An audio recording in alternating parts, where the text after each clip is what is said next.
दान किया है। पुत्र प्राप्ति की कामना से भगवान व्यास ने भगवान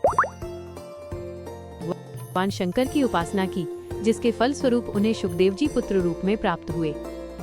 व्यास जी ने शुकदेव जी के जात कर्म, यज्ञोपवीत आदि सभी संस्कार संपन्न किए। गुरुकुल में रहकर शुकदेव जी ने शीघ्र ही संपूर्ण वेदों एवं अखिल धर्मशास्त्रों में अद्भुत पांडित्य प्राप्त कर लिया। गुरु गृह से लौटने के बाद व्यास जी ने पुत्र का प्रसन्नता पूर्वक स्वागत किया। उन्होंने शुकदेव जी से कहा, पुत्र, तुम बड़े बुद्धिमान हो, तुमने वेद और धर्मशास्त्र पढ़ लिए, अब अपना विवाह कर लो और गृहस्थ बनकर देवताओं तथा पितरों का यजन करो। शुकदेव जी ने कहा, पिताजी, गृहस्थाश्रम सदा कष्ट देने वाला है। महाभाग, मैं आपका औरस पुत्र हूँ, आप मुझे इस अंधकारपूर्ण संसार में क्यों ढकेल रहे हैं? स्त्री, पुत्र, पौत्रादि सभी परिजन दुख पूर्ति के ही साधन हैं। इनमें सुख की कल्पना करना भ्रम मात्र है, जिसके प्रभाव से अविद्याजन्य का अभाव हो जाए। आप मुझे उसी ज्ञान का उपदेश करें।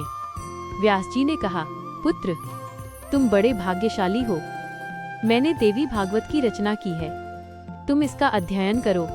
सर्वप्रथम आधे श्लोक में इस पुराण का ज्ञान भगवती पराशक्ति ने भगवान विष्णु को देते हुए कहा है, यह सारा जगत मैं ही हूँ, मेरे सिवा दूसरी कोई अविनाशी वस्तु है ही नहीं। भगवान विष्णु से यह ज्ञान ब्रह्मा जी को मिला और ब्रह्मा जी ने इसे नारद जी को बताया तथा नारद जी से यह मुझे प्राप्त हुआ। फिर मैंने इसकी 12 स्कंधों में व्याख्या की। महाभाग, तुम इस वेदतुल्य देवी भागवत का अध्ययन करो, इससे तुम संसार में रहते हुए माया से अप्रभावित रहोगे।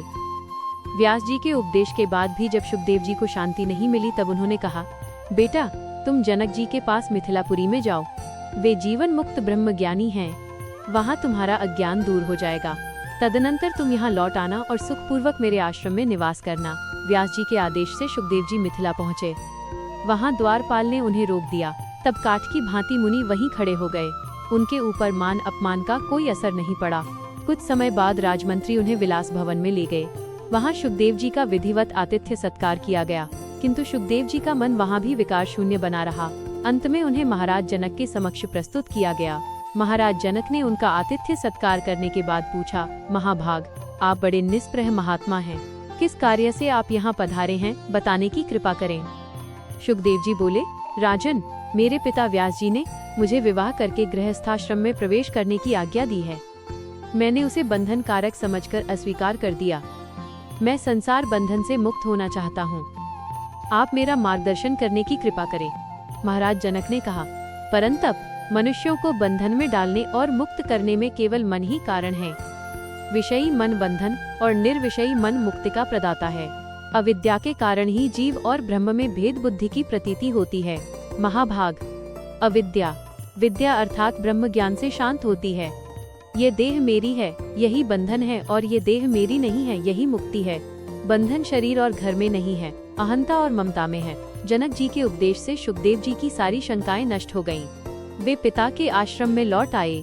फिर उन्होंने पितरों की सुंदरी कन्या पीवरी से विवाह करके गृहस्थाश्रम के नियमों का पालन किया। तदनंतर संन्यास लेकर मुक्ति प्राप्त किया। क्या आप चाहते हैं कि मैं इस कहानी का सार समझ